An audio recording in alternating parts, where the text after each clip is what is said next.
everyone, and welcome to the Mysidian Legend podcast. My name is Alex Scott, and each week I am joined by David. Say hello, David. Hey, everybody. Keeping healthy, I hope. So if it's your first time listening, each week we cover our locals experience, including our deck lists, how we played, and how we can improve our play for the future. And we'll also go over some adjustments to the decks that we played.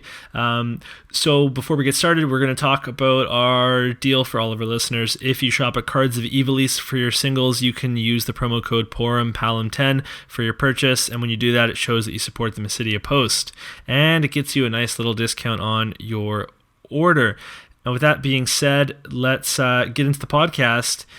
David, how are you doing these days?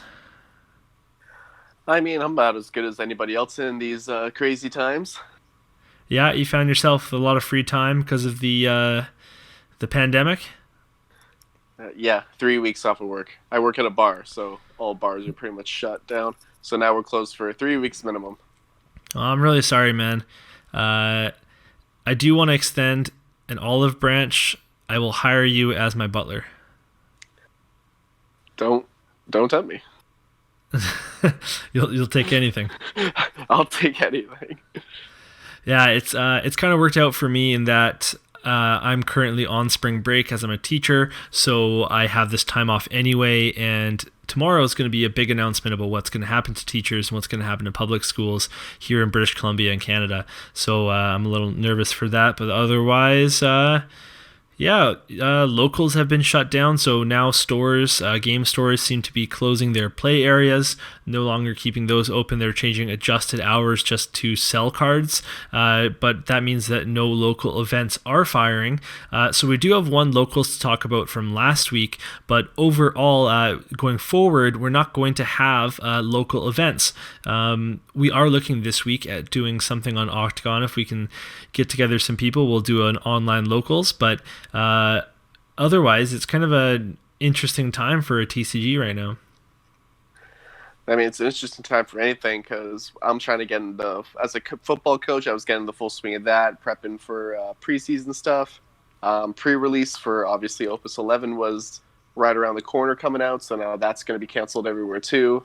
All sports everywhere are canceled as the NHL and stuff are kind of making their stretch in the playoffs, so everything is just shut down. Like, this is it. Yeah, this is honestly bizarre. The closest thing we had to this was H1N1 back in 2009, but even then it wasn't anything even close to this. So this is really quite wild. I think that if you pre-ordered your pre-release for Opus 11, you will be able to go. Most stores are offering them to take home, so you can take them home, open your packs, and at least do that. Hopefully, we're going to get the full set of Opus 11 spoiled on Friday, so all the cards we don't have, we will then have on Friday. And I'm actually going to get right to work on doing set reviews with Travis Pfeiffer and get those videos up as soon as we possibly can. I've actually already done all of the YouTube thumbnails, the art for all of them, so those are ready to go. All we need to do is see the cards now. At least with all this time on your hands, you're keeping productive. I honestly am. I'm playing a bunch of Dragon Quest of the Stars on mobile, Dragon Quest 11 on PS4, Warcraft Reforged, Final Fantasy 14. It's just like a cornucopia of gaming for me because I'm on vacation. Speaking of which, guys, if you're bored like we all are now that we're all quarantined in our houses, check out Alex's stuff on the Dragon Quest game. It's on the YouTube channel. Go check it out. If you're bored, why not? Thanks, man. Are you playing anything right now? Am I playing anything right now? Yeah. No, honestly. I'm playing... Actually, I am. Okay, this is super embarrassing. I'm playing a modded Pokemon Fire Red, but all the Pokemon are Digimon, because I like Digimon better than Pokemon, hot take. Dude, I love Digimon. Digimon is the best. I've played so many Digimon games, and I even had Digimon cards for a little while. Like, I honestly really... I always loved Digimon the show more than Pokemon the show. Obviously, for sure. The Pokemon games are great. But Digimon's where it's at. Well then, remind me to send you this mod later. You'll enjoy it. Yeah. I have like a billion questions to ask you, but we're not actually a gaming podcast. We're an FFTCG podcast. But let us know, like, are you in the same position? What's happening with your locals? And you know what? There are options. So you can play online at untap.in. You can also play on the downloadable program Octagon. Every Wednesday, there's an Eastern time zone, so Eastern time, 4 o'clock, RVA locals on Octagon, and that's actually a big turnout. They get a bunch of people playing FFTCG, so you can actually go on and play locals every single week if you're needing your FFTCG fix. But there's also some big news from the Final Fantasy trading card game North America group. Matthew Rice and I think the RVA guys are going to be putting on a Crystal Cup sized online tournament on Octagon, and this is going to be a 3-day event, 128 player cap, where you can play all your Swiss rounds, and there'll be a fixed top cut with prizes and everything. So that's actually going to be something pretty cool and very unique, and what a good way to keep the game going while we're experiencing this stoppage in play. Yeah, no, that's super sick. So what we were talking about for our Vancouver locals was probably doing something kind of similar on Octagon. Should we extend an invite to our listeners? Yes. I mean, if this drops in time, and also, I mean, it will. I have so much time on my hands. I'm probably going to edit it right away. But the other thing is just like the logistics of putting it together. Maybe the first time it would be, I don't know, if I put this video up and you comment on it and say you want to play with us on Thursday, we're going to play at 7 p.m. Pacific time, then by all means comment on the video and we'll get you involved for sure. I think that would be easy enough, and then we'll see about doing it in future weeks, which I'm actually very interested in, because when I'm not on vacation, I can never make 4 p.m. Eastern for the RVA thing. So I would really love an online weekly Pacific time, West Coast time zone Octagon tournament. Yeah, now since we're off and work indefinitely, now we can start doing stuff like that. But yeah, maybe now's the time to start reaching out to all of our listeners. Yeah, I think so. And we should actually be playing more on Octagon, because we always play on Untap, but everything seems to be on Octagon, so we should probably get some practice in with it. Yeah, totally right. I was playing with one of our friends earlier, and it took me a solid 10 minutes to kind of reset my hotkeys in my head back to the Octagon hotkeys and controls from Did you use my cheat sheet? I definitely used your cheat sheet. Nice, thank you for that. Yeah, maybe I can get that up in the video too. Okay, awesome. So let's get on to our deck lists for this week. David, what were you playing?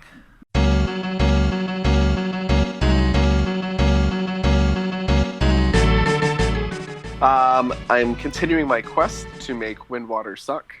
So I'm playing a Windwater list, which is based off of Jordan Dank's and fellow Canadians list from the North American Championship, I'm pretty sure, last year. So what's fun about that one is it runs 3 of the 4-cost Sid 2 Wind backup, which you search for 1 backup of cost 1 and add it to your hand. So that's just drawing 3 cards a turn, basically, once you get that online. But it requires you build a lot around it. So I'm running 6 Evokers, 3 Water, and 3 Wind. Otherwise, it's pretty standard Wind Water kind of stuff. You got, except for I'm running Fusoya instead of some other stuff. So you got light Fusoya. Summons are pretty much what you think. You know, you got your 3 Veilfords, Diabolos, Famfrits, Layla Viking package with Cloud of Darkness, Fina, of course. But another thing that I threw in for my own kind of flavor, because this is who I am, is I'm running 4 Zidans, and 3 of them are the water one. So I figured if I'm going to be drawing 3 cards a turn, that's going to make his unblockable ability go off a lot more consistently.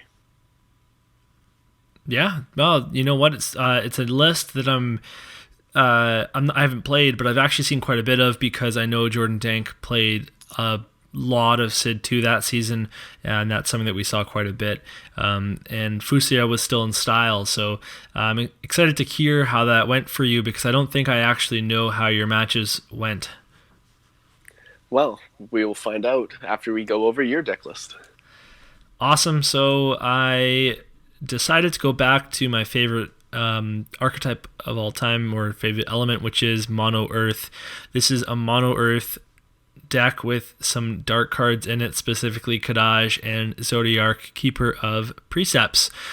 So it's a pretty straightforward deck. I've played something similar before and talked about it on this podcast with the 2 CP Noctis that when he's on the field, Gladiolus, well, it's not his ability, it's Gladiolus's ability. He's reduced by 2 CP, so he's a 2 CP 9k. So I had him. I also have just like your classic Mono Earth searching packages like Regis. You have stuff like Sid Garland and Miner and Minfilia and Apuru, all this stuff. It's really pretty straightforward. Some other fun cards, though. I had the 7 CP Tama, which is one of my favorite cards of all time. 2 Gigas, which is the 4 CP monster, costs 0 action ability, turned into a 9,000 power forward, and when he attacks, he can't activate during your active phase. So this monster is purely for defense and for dodging removal. Against summons, all very, very standard except for the Zodiark. And then on the forward lineup, some really fun cards, including the Opus 10 Bosch, the Opus 3 Delita, your Asmodai, some of your fun stuff here. I had the Opus 5 Gabranth. So Gabranth reads, if you have received 5 points of damage or more, the cost for playing him is reduced by 3, so he becomes a 1 CP AK, and he has an action ability, put Gabranth into the break zone. During this turn, the next damage becomes 0. So the idea, if you haven't heard of this combo before, is if you cast Zodiark, which breaks all your opponent's forwards at the cost of dealing you a point of damage for each forward, Gabranth actually negates that entire thing and makes it so Zodiark doesn't deal any damage to you at all. So otherwise, I had 2 Zuzuhisas and another new card that I'm really enjoying. But you're going to be able to see the list on the YouTube video, or if you're on mobile, there's a link to it in the description, so you can look at the full list if you need to.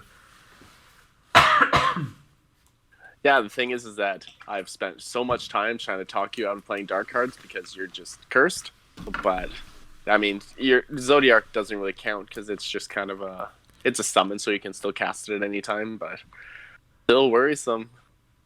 Yeah, you ever get clogged in your hand, or am I going to find out later? Yeah, no, it happened twice. Once, yeah, you know what? We'll just get into the matches, unless you have anything else that you want to mention about these decks. No, mine's pretty straightforward. You've kind of ran this before, so I think we can move on. Awesome. Okay, let's get into the matches.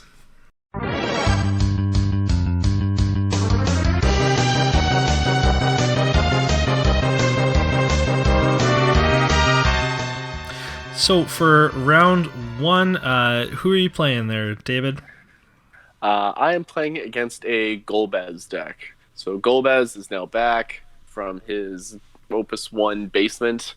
Yeah, it's a really scary deck. So it goes off of you somehow break Golbez, and it ends up playing, 5 forwards of cost 2 of 4 all different forwards. elements.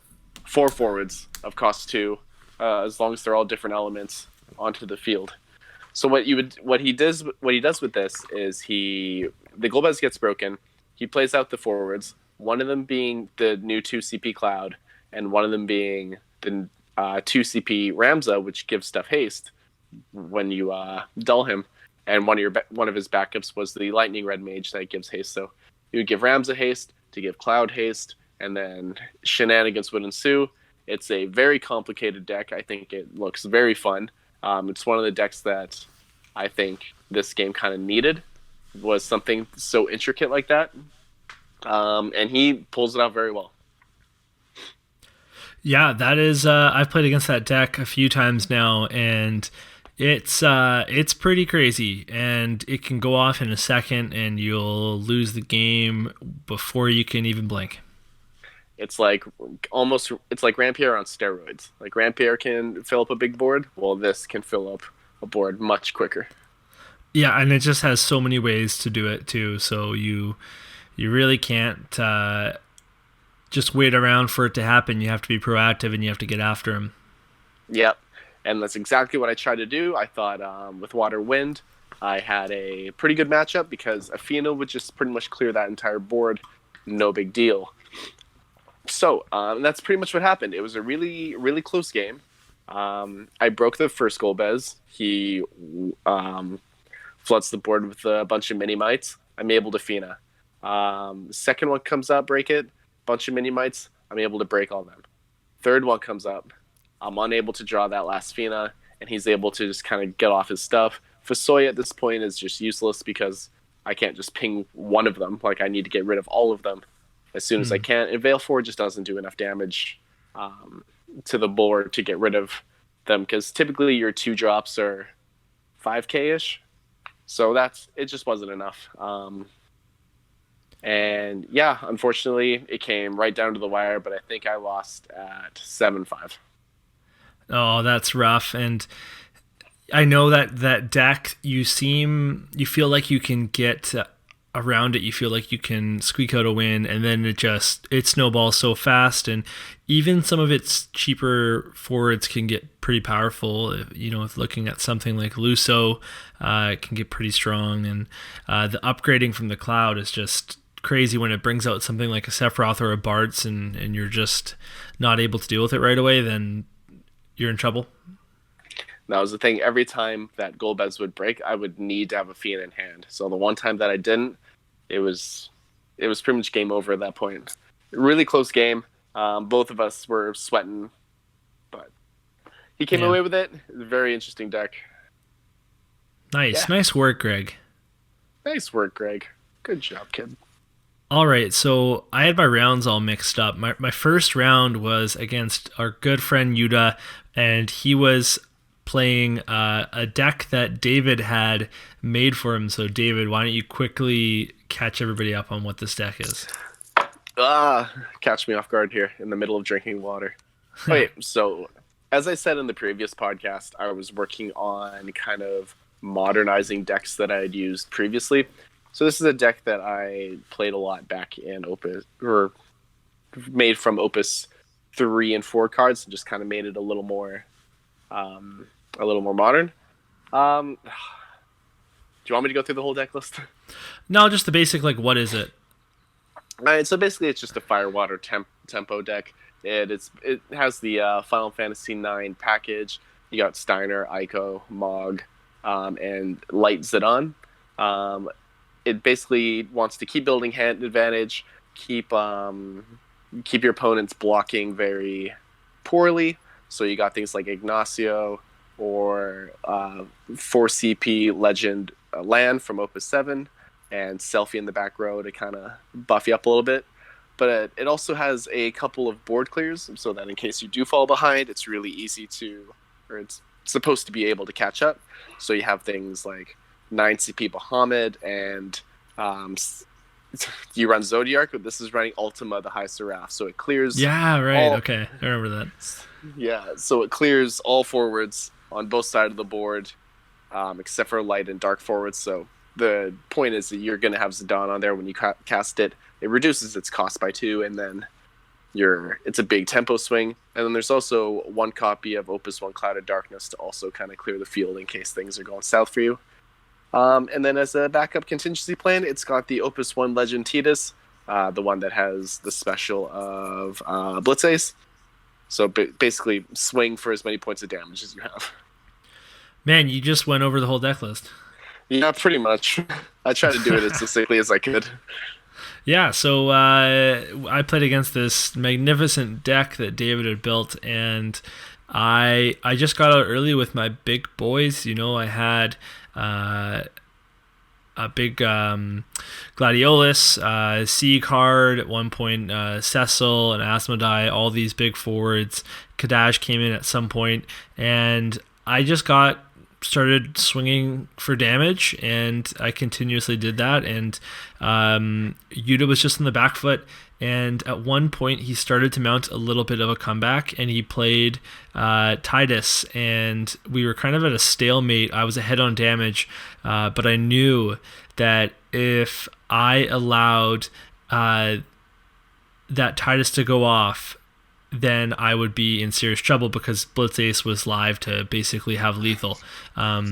So he ended up having a turn where he was able to attack me with his forwards, and I had a Zuzu Hisa out, but he activated my Zuzu Hisa's ability. I drew 2 cards. I had removal for the Tidus, but his first swing actually flipped over a Kadaj and dolled the Tidus, and at that point I was pretty clear. So I mean, the game was, I had the removal in hand as well, so I was in pretty good shape to win that game anyway. I just overpowered him, so it was a pretty open and shut match. Yeah, no, fair enough. So 1-0? 1-0 at this point, yeah, so let's go into round 2. Who are you playing? Round 2, I played our good buddy Brandon, playing what I recall to be a mono ice. Yeah, so he did not open very optimally for him, I'm pretty sure.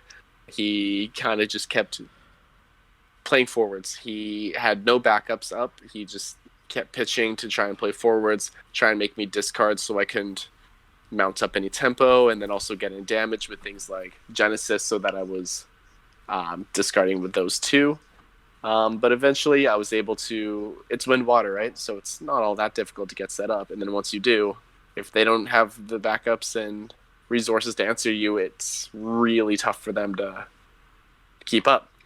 So yeah, basically what happened, he kept trying to swing, make me discard. Eventually I got my Sids, my Yunas, Mariko out, and then I'm swinging with my good stuff, and he's struggling to top deck and find those answers. So ended up taking the game. It was super close in damage, maybe 7-5, but as soon as I got my pain set up, it wasn't close to that point. It was just pedal to the metal, and I took the game over at that point.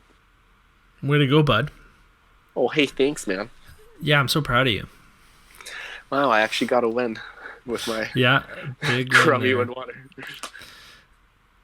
And back to the magician, the master we're talking about. Alex's ego, part 2. Yeah.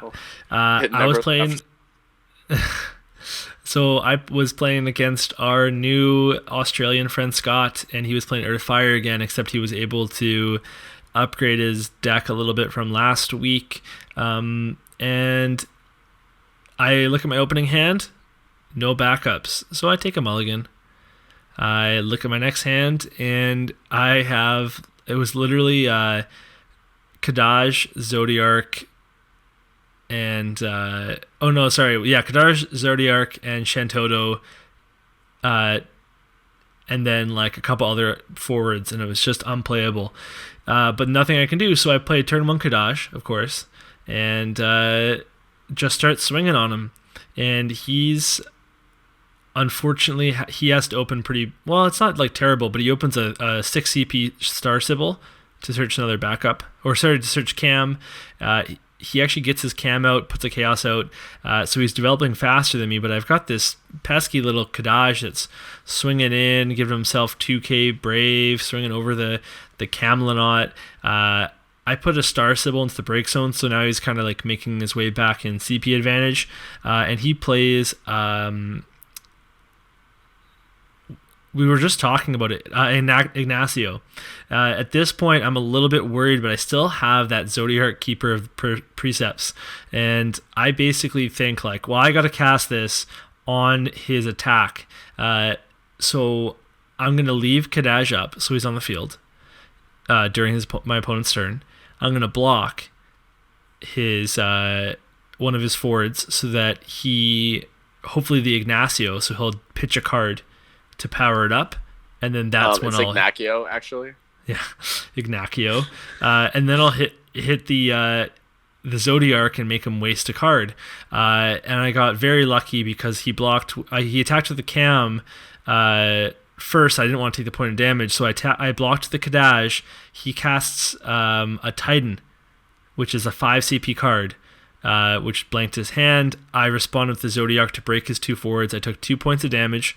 His Titan was then null, and I went up big time. And it was kind of just at that point, it was really nice and easy. I started to develop my backups, and I had Raubons, Cecils, Delitas, whatever I needed.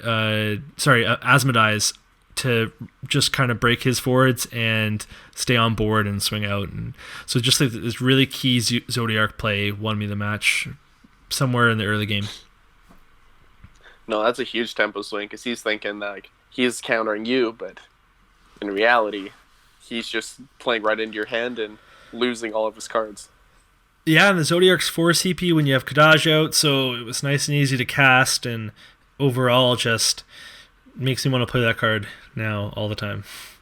No, for sure. I remember back in the day when I would play that Fire Water deck a little more, and I could cast a Ultima. It just felt so satisfying. Like, yeah, you're taking away like a bunch of cards off the top of your deck, but to just watch their faces, their board gets cleared and yours isn't. It's a huge tempo swing and just feels so satisfying.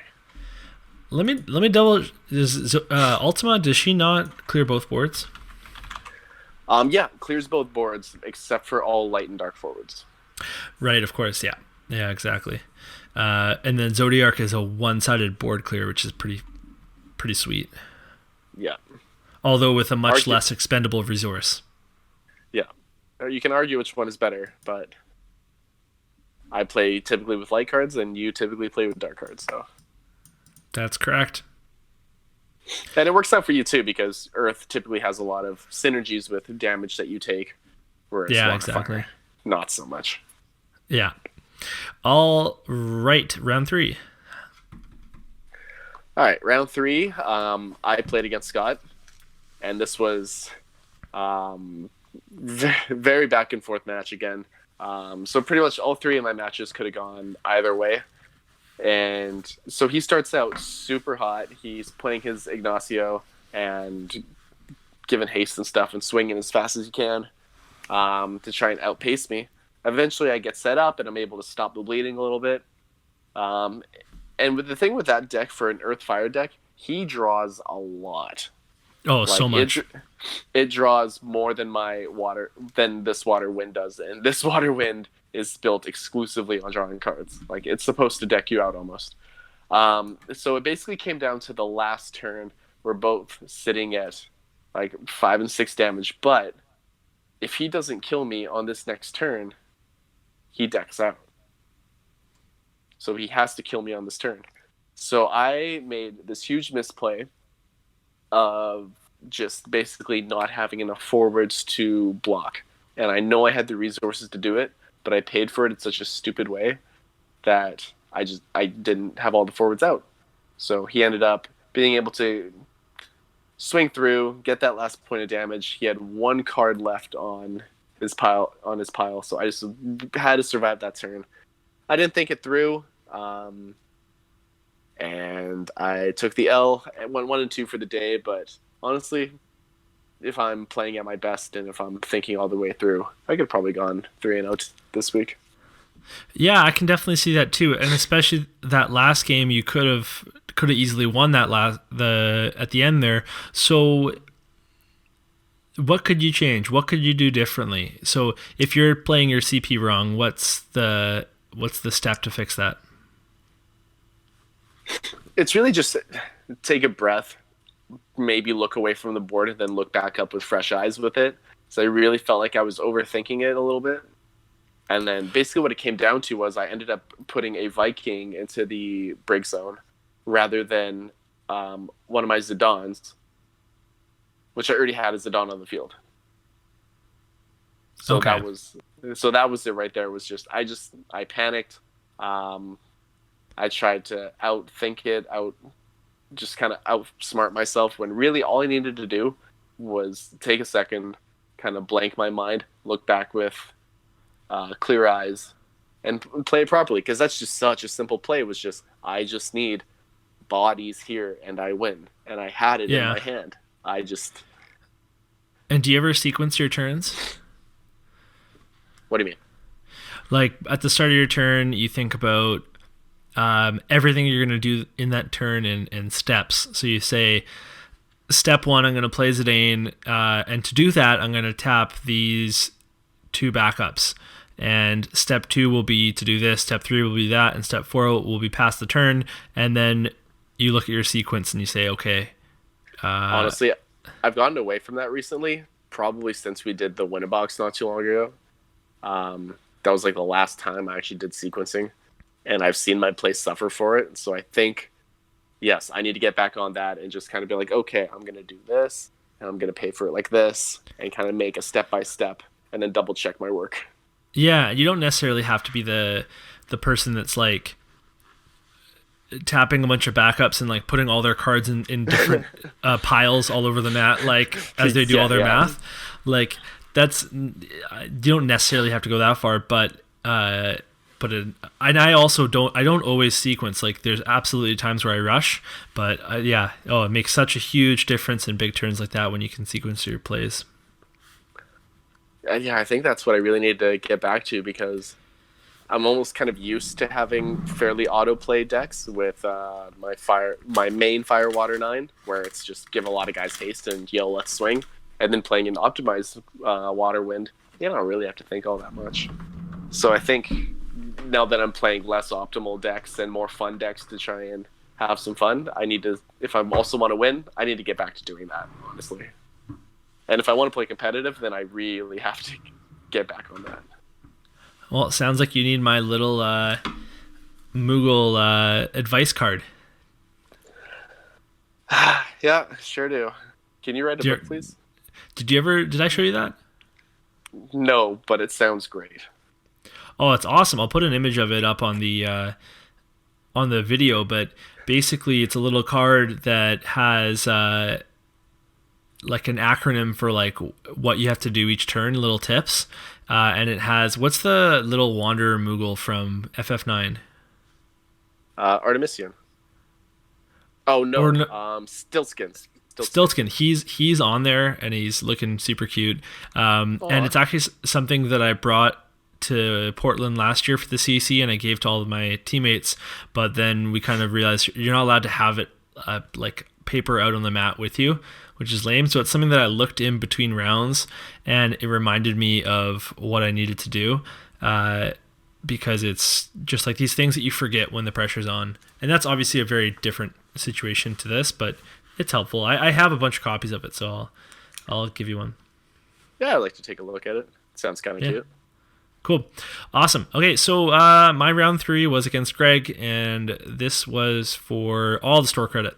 So he's playing his Golbez deck, and I am playing my Mono Earth. And for the second time, I draw a bunch of dark cards very early. And this game, I actually had Shantoto Tama, Double Kadaj, and Zodiark. It was insane how this could have happened. And I had to basically pass a bunch. I got to 2 backups, but I played the majority of the game with down 3 cards. I just had these 3 dark cards in my hand the whole time, and I kept trying to delay playing the Shantoto. I wanted to get to 3 Earth backups and then get some really good value on the Shantoto, and he kept holding off very wisely, so it was a smart play by him. I eventually was forced to play the Shantoto, then he's able to get another Golbez and pop that, and I just couldn't keep up. Like at that point, I'm starting to play all my big forwards, but he just had so much going on the board that it was too late. It was tough, because I really do feel like that might actually be a good matchup for this deck if I don't draw like that, because I have huge forwards that he can't remove easily. I have multiple board clears, and I have really great blockers like Gigas that are hard for him to interact with. And yeah, just unfortunately never really got to that point because of the dark cards.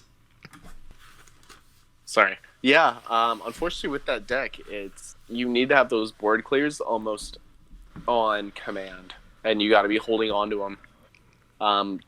Because yeah, if you draw them too early, then they're just kind of useless in your hand, and if they end up being CP fodder, then that sucks because now they're in the break zone, obviously. Um, Yeah, yeah, yeah. There was one point where I really should have killed this Ramza with the Titan, and I waited to see what he would do because I didn't know the deck that well. And afterwards, I could have saved myself one turn. It wouldn't have mattered, but I could have saved myself a turn, which is important. If I, for example, I had the Zodiac all game long. If I drew into the Opus 5 Gabranth, I won the game. yeah, exactly. Like, so surviving one more turn is important, but I never drew that Gabranth, and I looked at my deck. I was never going to draw that Gabranth anytime soon, but yeah, it's a tough deck to play against, and props to Greg for playing it so well, because playing against it, the amount of some of the longest turns that I've ever taken, because there's just so much to think about. He has got so many forwards with abilities, and there's so many interactions with Ramza where he activates and then you can give somebody haste, and then all of a sudden you're just like, what are you going to do? Because that's the thing. You use cloud. You dull Ramsa to give cloud haste. So you dull cloud to put something in the break zone, and putting something in the break zone reactivates Ramsa, so that he brings in something, gives that thing haste. Oh, Yeah, you can bring in brings Cloud in can even Sephiroth, let's say. Cloud can even just break himself for Sephiroth. You give Sephiroth haste, he swings, everything gets dulled, and then although see Sephiroth was really bad against my deck because everything in my deck is over 8,000 power, so Yeah, you got the biggest there of was no way. Yeah, and I also have all this stuff like all these Cecils, Asmodeis, all this stuff, this removal that I could use, but it's just not enough when he floods the board. No, that's the thing. You need to have 3 different kinds of board clears, and you need to have them on command before he goes off. Yeah. So at that point, I'm 2-1, which is fine. It's a good result. So let's talk about what we would change about these decks.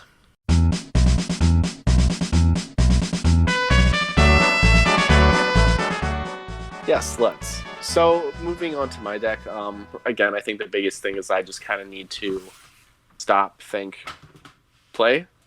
But with this deck, I mean, I'd like to give it another try with the Sid 2 package with all the evokers and everything. I think what I would do, though, is to keep this deck still kind of my kind of flavor, I would switch the one Zidane that's kind of out, the 3 CP one, or I would maybe balance it so I'd have 2 and 2 of different ones, but I think the whole Zidane thing, I wasn't really pulling off his special, so there was no reason to have so many. Yeah, so maybe what I would do is I would maybe go 2 and 2 of the water, and maybe 2 of the 3 cost, or maybe 2 of the 4 cost, because I really like that 4 cost. I don't know why I switched to the 3. I guess just to keep my curve low. Aside from that, like, it's pretty basic wind water. I think I just need to give this another try, and now that I'm more acquainted with playing with Sid 2, give it another try. Yeah, and you know what that Zidane can do that would have helped you out? Which one? The 4 CP? The 3C. Oh, both actually. So what these Zidanes can actually do is you get to look at your opponent's hand. Are you with me so far? I'm already lost. Are you familiar with their effects? So basically, you get to look at your opponent's hand. You can't look at their hand. That's cheating. And let's hypothetically, there's a Golbez in there. Toss out that Golbez. Yeah, you put that, and then do you need a board clear? No, there's no Golbez for them to destroy. That's one less board clear. Yeah. You know what? Just going back to our buddy Phil that you were playing on Octagon today, just would always play his Zidane, and he would say, "Can I take a look?" And you show him your hand, and he looks at your hand, and you're like, "Are you good?" He's like, "Yep." And then you put your hand away, and he's like, "Oh, darn it! Can I see your hand again?" See that again? Yep, that's typical Phil. Like, Never show your hand to Phil a hey, second time. Can I see your hand again? Yeah. Oh yeah, for sure, man. Yeah. So anything else? Is there anything in Opus 11 you can think of that might help out this deck? Honestly, I don't. Opus 11 has a lot of cool things coming out, but as for my main decks, I don't see a lot there for this. Honestly, yeah. I like. There's a lot of cool things. Like I've already built like a summoners deck. I'm raring to go with that. If on tap didn't piss me off earlier and kick me out of the game because its servers are just like super overloaded. But I'm excited for Opus 11, but I don't think there's much for my decks right now. Yeah, so I think next week what we'll do is we'll talk about Opus 11 and once we see all the cards on Friday, and we'll probably just go over a bunch of the decks we're hoping to try. But other than that, looking at my Mono Earth deck, I don't need to change the number of dark cards. 3 is actually a very reasonable number. I was just unlucky that third game. You're cursed. You're actually cursed. I have a bunch of random cards in here, like, for example, the Bosches and things like Tama, and I'm going to keep some of those, but I'm going to keep experimenting with different cards. I might drop the Gladio stuff and go back to 3 CP Noctis and try some more stuff with that. I'd like to try putting in some lightning again, like I did way back in what is Opus 9 when the lightning producing Earth Moogle came out. Then that was something I was really big on. I might try that again because you have the Sid Garland and Astinian, and they're a really good combo because you can recur the Astinian super easily. So that might be kind of fun. But other than that, I'm really just looking forward to Opus 11. Yeah, as you guys were saying, you and Travis were saying on the on your kind of set review of Opus, your retrospective of Opus 10, it's been a long season. I think everyone's kind of tired of Opus 10 now. Like it's just kind of gotten stale. We're all ready to move on, have some new toys. Oh yeah, big time. Big time. Okay, well, I mean, if that's it, I think we're gonna sign off for the week. Are you good to go? Yeah. Let's kick it. Okay, well, thanks so much for listening, everybody. That's it for this week's episode of the Mysidian Legend. Don't forget to use the promo code PORIMPALUM10 at cardsoferelease.com to get a discount on your order. And you can read my articles at themysidiapost.com. Check me out on YouTube, all my Dragon Quest content, and throw me a like on Facebook if you feel like it. And then finally, thank you, FF Decks. Get all those spoilers up ASAP. We need them because we got some new ones today. We got the Ronsos that bullied Kamari, and we got the rest of the Remnant package. So, which I'll definitely be drafting / hoping to get in sealed because it looks pretty sweet. F yeah, FF Decks. F yeah, FF Decks. And with that, we're going to take off. Thank you so much for listening. See you next time, guys. See y'all.